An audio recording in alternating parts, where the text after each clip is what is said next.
Hello, everyone. So, what happened to 24 Hours, Keith Kellogg? This piece is in Radio Free Europe and talks about how Trump's special aid for Russian-Ukrainian relations. Keith Kellogg said that Trump is able to end Ukrainian war in months, not years.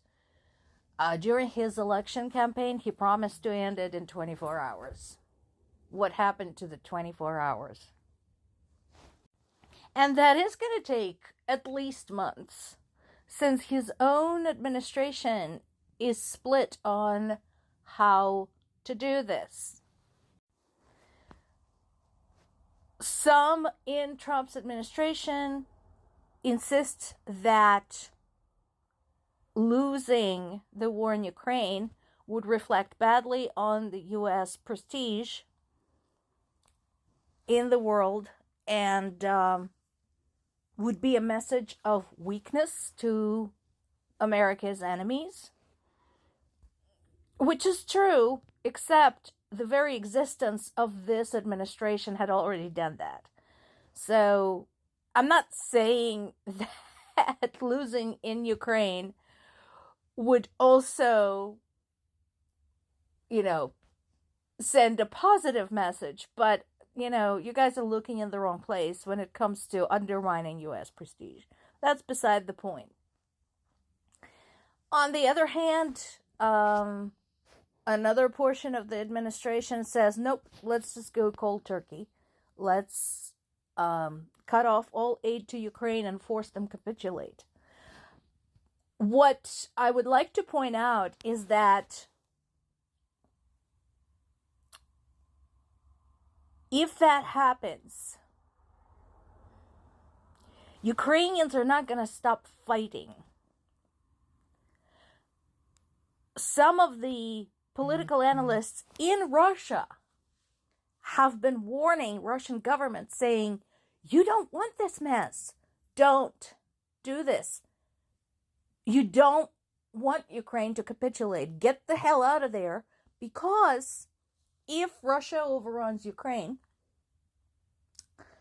they will end up with the long, bloody, brutal guerrilla war on their hands.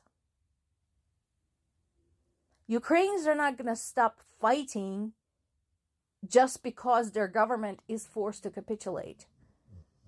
They will blow up trains. They will blow up Russian offices. They will be doing the same things that they have already been doing in the occupied territories, except on the, nationwide scale.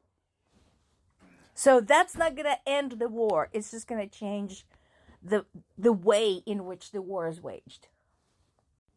So Zelensky probably understands that Trump's not going to do anything out of the goodness of his heart, because he hadn't got any goodness, and there's a question whether he still has a heart. So he said, okay, I'll mine for you. I'll mine rare elements for you. Let's play this game. What's in it for me? And I sure hope that whatever they agree to is on paper and basically supported with something. Because, let's face it, Ukraine is not exactly in the position of power in this. But I'll say this. So Zelensky has been offering to establish rare elements trade, coal trade, grain trade, with other allies in exchange for ongoing aid with the war. And so I hope the foreign partners are watching, because Zelensky too is a player. And basically at this point, I think it's very much about who offers him a better deal. So there's two things. So one is the trade in rare elements, other resources that Ukraine has. And then the other one, remember, we talked about this a few months ago when the idea first popped up, when Zelensky offered to use Ukraine as a weapons development lab and weapons testing lab. And that is pretty important. So, I think the offer is now out there, and again, international allies should be watching this because, as I mentioned before, you can no longer assume that US is your friend. And if US gets this deal, you may end up with a problem because geographically, after all, Ukraine is right there, Eastern Europe.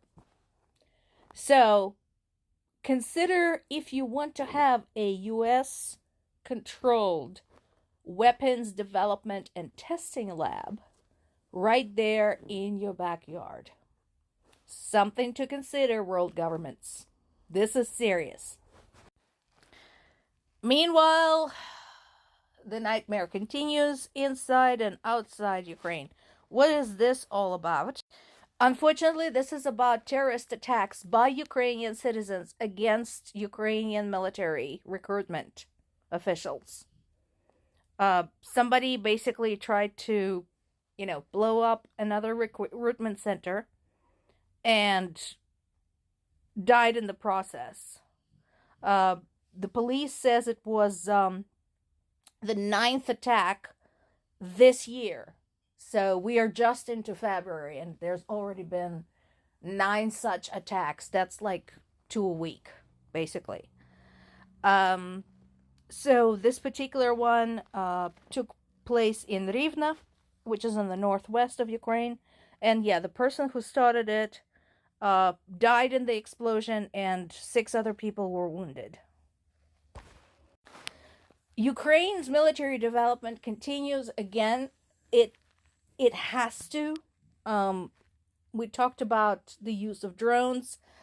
We talked about briefly the use of unmanned seagoing vessels that also help with the drone warfare.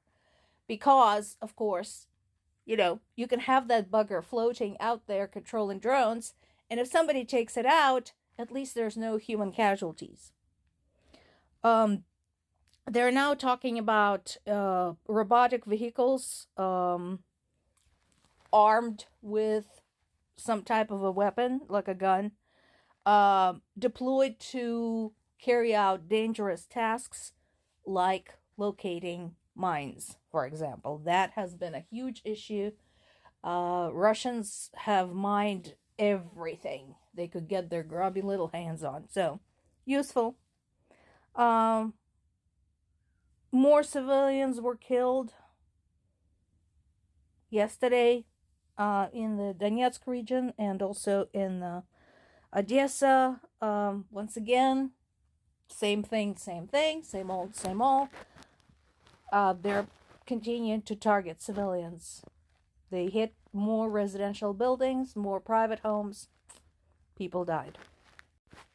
This is interesting. This is new. So, what is this all about? There has been a series of attacks, vandalism, aimed at cars in Germany.